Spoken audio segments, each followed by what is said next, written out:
Hello my dear followers, welcome to my channel. My name is Ilou. Bienvenue sur la vidéo d'aujourd'hui, je suis Ilou. Il nous arrive très souvent dans la vie courante de raconter une histoire. Et oui, quelque chose qui s'était passé avant-hier, hier ou même ce matin. Il nous arrive à faire une narration sur nos faits. On les appelle les dead in English. En anglais, pour raconter une histoire, on utilise généralement un temps qui s'appelle le past perfect. Le past perfect est le temps le plus adopté, le plus utilisé en anglais pour raconter une histoire ou deux actions qui se sont passées, mais qui ont un impact sur le présent. Par exemple, I couldn't go for the meeting because I had forgotten my laptop. That's the reason why I'm here. Vous voyez ici, c'est deux actions que je suis. J'étais pas parti à la réunion. Pourquoi? Parce que j'avais oublié mon ordinateur chez moi. C'est pour cette raison que je suis là, arrêté. Ça décrit 2 à 3 actions, mais qui ont un impact sur le présent. Ces deux situations qui se sont passées ont un lien ou une relation de l'une à l'autre. Pour utiliser le past perfect, il faut forcément connaître irregular verbs ou le regular verbs du verbe que vous voulez utiliser. Connaître si le verbe est irregular ou bien le verbe est regular.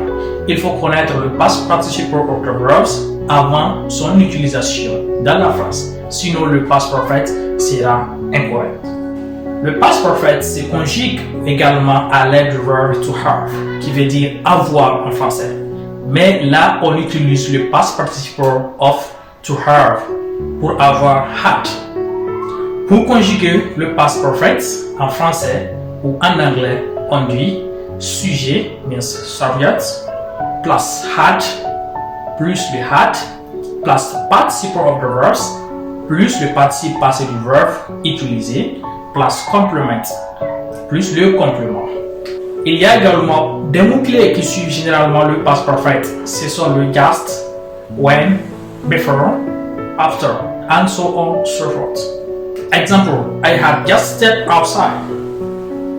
I had lived in Maradi. I had been in Congo.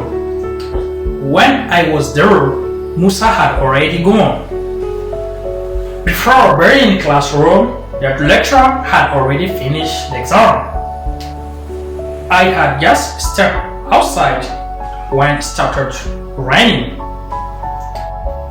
On utilise le past perfect de plusieurs manières. Par exemple, I had gone. I had lived.